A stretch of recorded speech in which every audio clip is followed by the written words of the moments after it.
o homem de Deus. Através ali da serpente que é representada. Deus está enganando vocês. Se comer daquela fruta, será como Deus. E olha a ganância do ser humano naquela época, de ser como Deus. Hoje não é assim, né? Hoje o ser humano não quer ser como Deus. O que a gente vê na televisão não é. Mas já naquela época, eles ficaram tentados a ser como Deus, ter conhecimento. E aí o pecado, ele entra no mundo.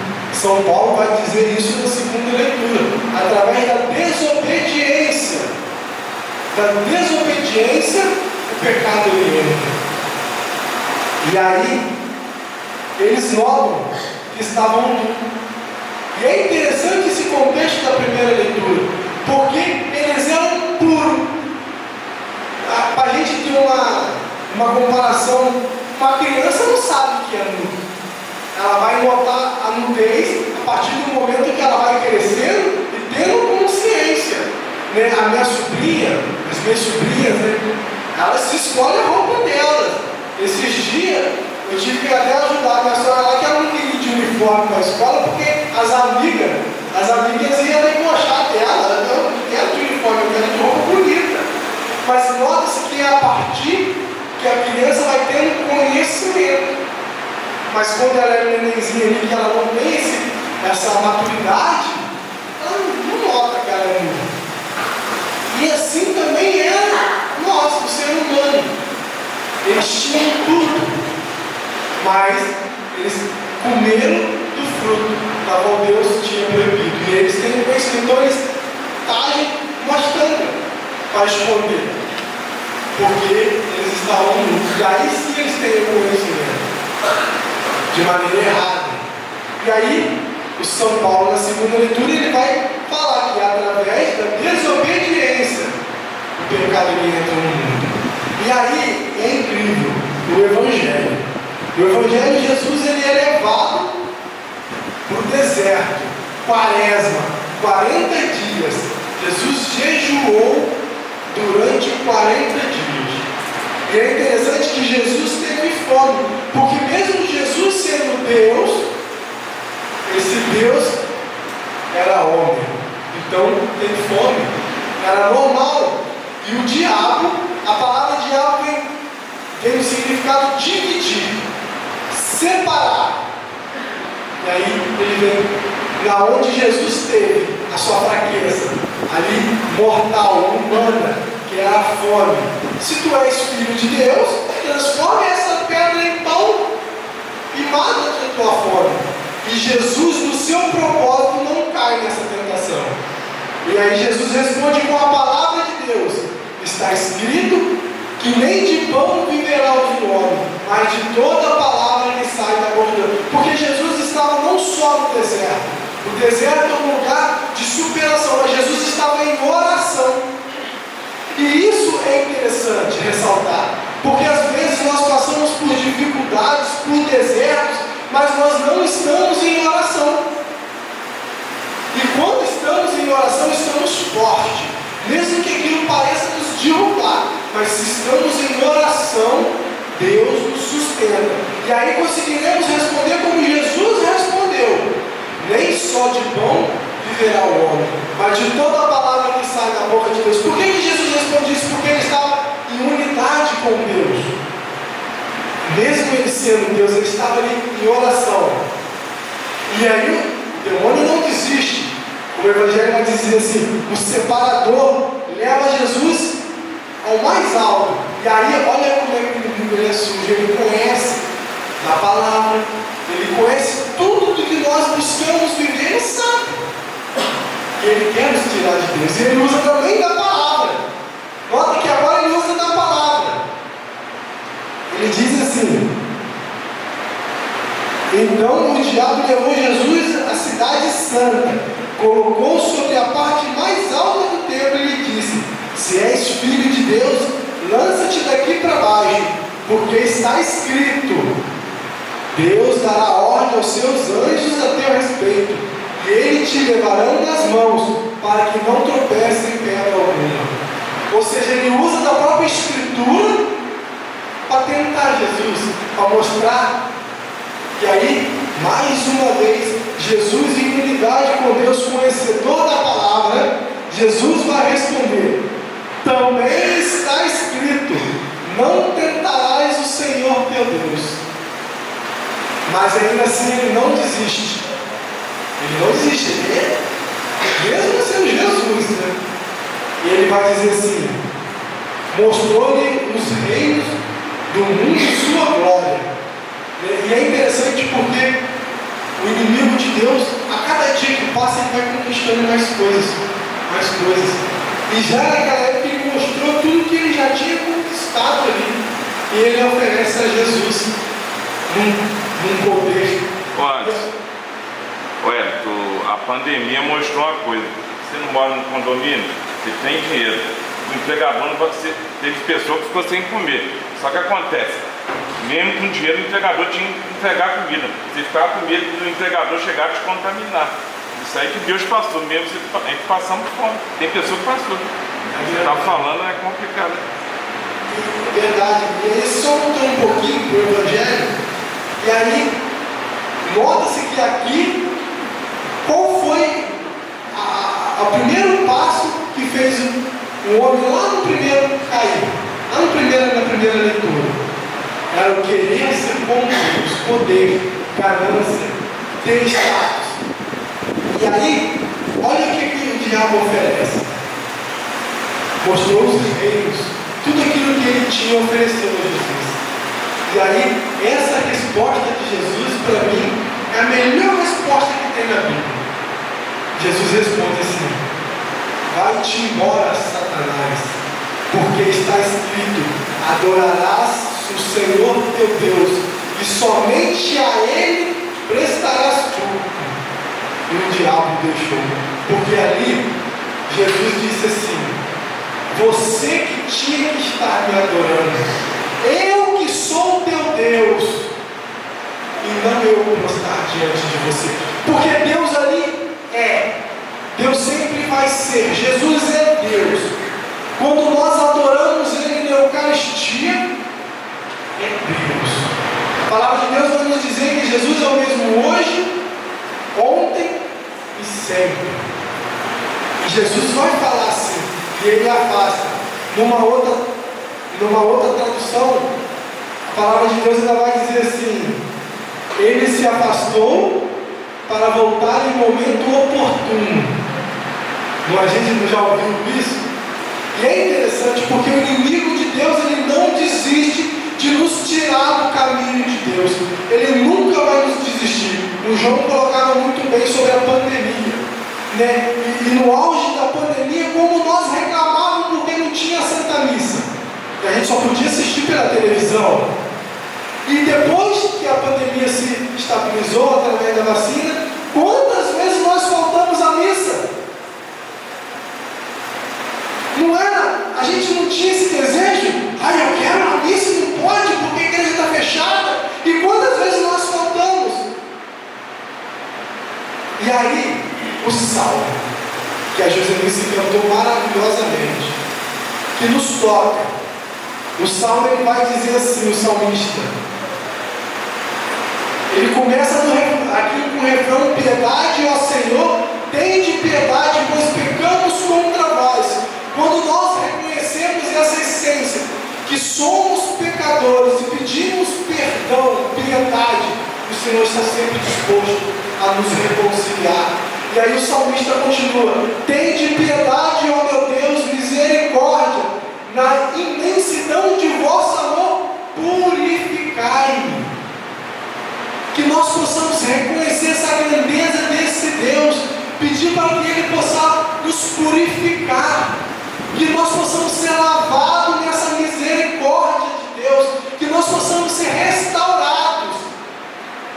Um irmão há muito tempo, na caminhada, ele dizia assim para mim: Wellington, eu tenho dificuldade e tenho medo de ser o que eu já fui um dia. Eu não quero isso na minha vida. E eu disse para ele: o que você foi, nunca mais você vai voltar assim. Porque você passou a ter o conhecimento, você passou a conhecer esse Deus. Eu não digo nem conhecimento teológico, mas a partir do momento que você tem esse encontro pessoal com Deus, você nunca mais vai ser o mesmo. Embora você pode ser até pior. Pior do que sentido? Uma vez que eu conheço da palavra, que eu tive um encontro pessoal com Deus, eu não posso agir da maneira que eu agia antes. Então eu posso vir ser pior, porque eu tenho conhecimento. E aí entra o que o salmista vai dizer: purificai-me, ó Senhor. Que nós possamos a todo dia fazer desse salmo a nossa oração com Deus. Pedir para que Deus nos purifique a cada dia. Que essa quaresma possa ser o ponto de partida da nossa conversão. Que nós possamos adentrar nesse deserto pedindo essa purificação ao Senhor. Porque quando nós falamos no Evangelho que Jesus venceu as tentações, aí às vezes a gente pode cair na tentação: mas Jesus é Deus, para Jesus é fácil. Para mim, que sou um réis mortal, que peco, como diz São Paulo na segunda leitura, pecamos, mas a gente não consegue vencer. Conseguimos sim. Jesus, ele encarna para mostrar para nós que nós conseguimos vencer o pecado. Aquilo que Adão e Eva lá no Antigo Testamento não viveram, Jesus vive, Jesus refaz essa aliança, porque Jesus nos ama. E aí o salmista vai continuar: lavai-me de todo inteiro do pecado, apagai completamente a minha culpa. E quando isso acontece? Alguém sabe me dizer como isso acontece? Quando nós adentramos no sacrário, nos confessamos, pedimos perdão do nosso pecado diante do sacerdote, e o sacerdote estende as mãos sobre nossa cabeça e diz: pelo poder a mim concedido, não é assim? Eu perdoo os seus pecados. Que nós possamos ouvir essas palavras mais vezes do sacerdote, porque é um poder dado da igreja ao sacerdote. E aí, quando nós pedimos, como o salmista vai dizer aqui na primeira estrofe do salmo: lavai-me inteiro do pecado e apagai completamente a minha culpa. Isso acontece através do sacramento da reconciliação. O salmista ainda continua: eu reconheço toda a minha iniquidade, o meu pecado está sempre à minha frente. Olha o que o salmista vai dizer: ele reconhece que sempre vai ser pecador, mas ele pede, aí ele vai dizer: foi contra vós que pequei e pratiquei o mal aos vossos olhos. Aí ele pede, na terceira estrofe: criai em mim um coração que seja puro, e dai-me de novo um espírito decidido. E aí é interessante aqui que o salmista ele vai pedir de novo. E aí essas entrelinhas é interessante a gente ressaltar, porque está escrito, mas às vezes a gente não consegue enxergar. Quantas vezes Deus nos perdoou, quantas vezes Deus nos chamou, quantas vezes Deus contou comigo e com você. E aí o salmista vai pedir de novo. Que Deus paciente a gente tem, que não importa quantas vezes nós falhamos contra Ele, mas Ele está sempre disposto a nos dar esse coração puro. E é interessante, o salmista ele vai pedir de novo, e eu quero bater nessa tecla, porque não importa, meu irmão, minha irmã, quantas vezes você se afastou de Deus, quantas vezes você caiu naquilo que o inimigo botou como uma armadilha para você, não importa, Deus está sempre disposto a te encontrar. Deus está sempre disposto a te dar de novo um coração que seja puro, um coração que seja decidido a buscar as coisas de Deus. Deus está sempre disposto a te dar. Ó Senhor, não me afastei de vossas faces, nem retireis de mim o vosso Espírito. Que nós possamos sempre pedir o auxílio a esse Espírito Santo. Esse Espírito Santo que também é Deus, que nós possamos sempre estar estar junto com o Espírito Santo. E aí no final do Salmo, vai completar: dai-me de novo a alegria de ser salvo, e confirmai com o Espírito generoso. Aí no finalzinho dele, que é muito rico: abri os meus lábios, ó Senhor, para cantar, a minha boca anunciará o vosso louvor. Que nós possamos sempre louvar e glorificar a esse Deus que nos sustenta, esse Deus que é misericórdia, esse Deus que é puro, esse Deus que me tira do pecado, esse Deus que está sempre disposto a me dar a mão. Eu tenho uma longa caminhada aqui nessa comunidade, desde grupo jovem, catequese eu não fiz aqui, eu fiz na São José. E um teatro mudo que eu fiz aqui, algumas pessoas vão lembrar, teatro mudo, uma dança. E ele relatava isso daquele Deus que criava o ser humano, e as coisas do mundo iam tirando esse ser humano de Deus. Aí vinha a moda, dinheiro, bebedeira, luxúria, várias coisas que iam seduzindo a criação de Deus e afastando de Deus. A pessoa que fazia Jesus era o Gil. Acho que muita gente conhece o Gil, da Cláudia. E o Gil ficava assim no canto aqui assim, fazendo assim uma criação. E era interessante que ali ele estava ensinando Jesus. Era como que Jesus estava acenando para aquela pessoa: ei, eu estou aqui ainda, eu te amo, volte para mim. E a pessoa está lá se divertindo. Aí de repente, aqui naquela encenação, aquela pessoa se depara com a morte. Aí aquela pessoa lembra de Jesus, e ela clama para voltar para Jesus. E tudo aquilo que tinha era de Jesus ia impedindo, jogando ela para trás.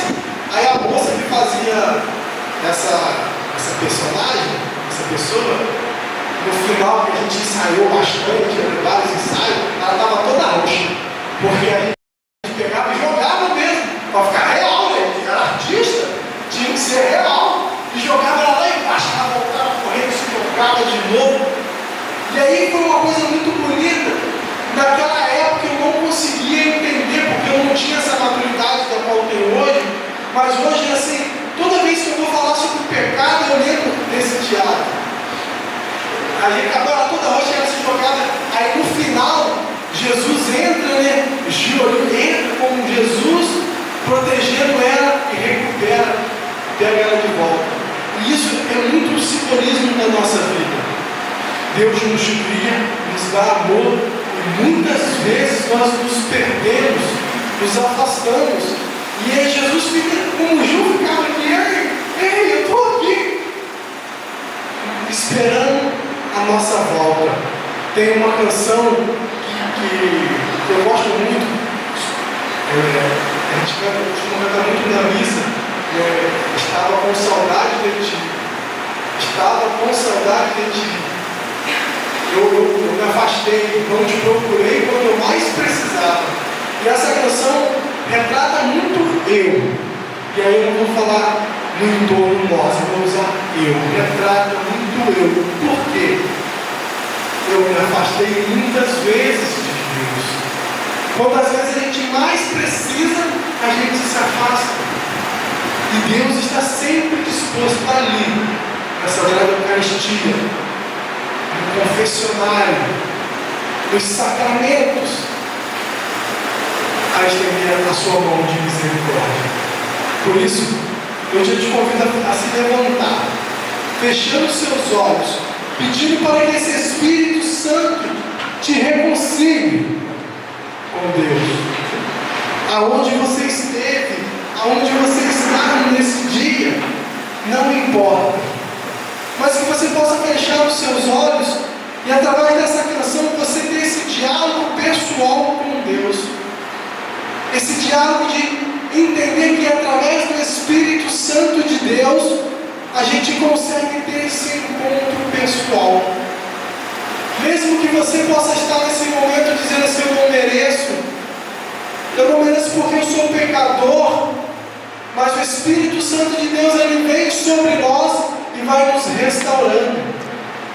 É o Espírito de Deus que vai te dar força, meu irmão, minha irmã, para que quando no deserto você for tentado pelo inimigo de Deus, é Ele que vai te dar a vitória, é Ele que vai te dar a força. É o Espírito Santo de Deus que vai tirar do teu coração todo sentimento de inveja, todo sentimento de orgulho. É o Espírito Santo de Deus que vai te restaurar. É o Espírito Santo de Deus que vai te dar um coração puro. É o Espírito Santo de Deus que vai fazer você um homem e uma mulher nova. É o Espírito Santo de Deus que vai te fazer mais caridoso. É o Espírito Santo de Deus que vai te fazer um homem e uma mulher renovada. É o Espírito Santo de Deus que restaura em mim e em você aquilo que Deus plantou. A nossa alma tem a essência de Deus e por muitas vezes nós perdemos essa essência, mas ela ainda está lá dentro do nosso coração, e é através desse Espírito Santo que vai plantando como uma rama que vai crescendo no nosso coração e vai despertando o desejo de fazer aquilo que nós nunca tivemos desejo de fazer. É o Espírito Santo de Deus que vai despertar o desejo de dar sopa a moradores de rua, de levar mantimentos para aqueles que perderam suas coisas. É o Espírito Santo de Deus. E para finalizar, eu vou deixar uma história de uma irmã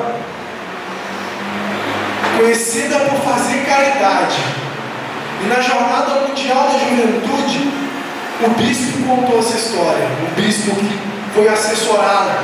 E aí ele dizia assim, que ele chegou naquele convento entusiasmado para fazer caridade, para atender morador de rua, para acolher. E aí ela olhou para ele e falou assim: vamos rezar. E aí ele quebrou ele no meio. Ele falou assim: irmã, eu achei que a gente tinha vindo para fazer caridade, não perder tempo com oração. E ela respondeu para ele assim: bispo, nós somos miseráveis, nós não temos nada. Como nós iremos levar algo se nós não temos nada? Então vamos pedir àquele que tem tudo, que nos dê a força, Pai. Então hoje eu te convido nesse momento, já que não temos nada, pedir àquele que tem tudo.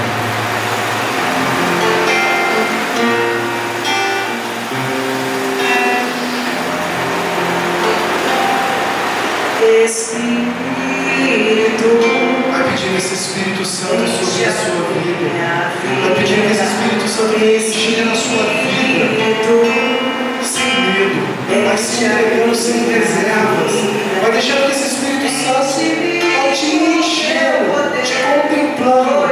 E você vai sentir a força desse Espírito Santo sobre a sua vida.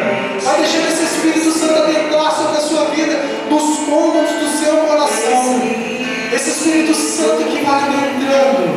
deixa a minha vida, Espírito, deixa a minha vida, enche-me com teu poder. Vai desejando, meu irmão, esse Espírito Santo sobre a sua vida. Espírito, enche o meu ser. As minhas mãos eu quero ter. E vai pedir esse Espírito Santo. E em louvor te adorar. Deseje. As minhas mãos eu quero levantar. E em louvor te adorar. Meu coração eu quero derramar. Derrame sim o seu coração já nesse dia, diante do altar do Senhor. E vai deixando o Espírito Santo adentrar sobre As você. minhas mãos Vai pedir assim: Espírito Santo, me dê essa força. Espírito Santo, venha se me batizar nesta manhã com a tua graça. Espírito Santo, vai enchendo o meu coração, pois eu necessito de ti. Espírito Santo, eu quero ser mais puro, eu quero ter coragem. O Senhor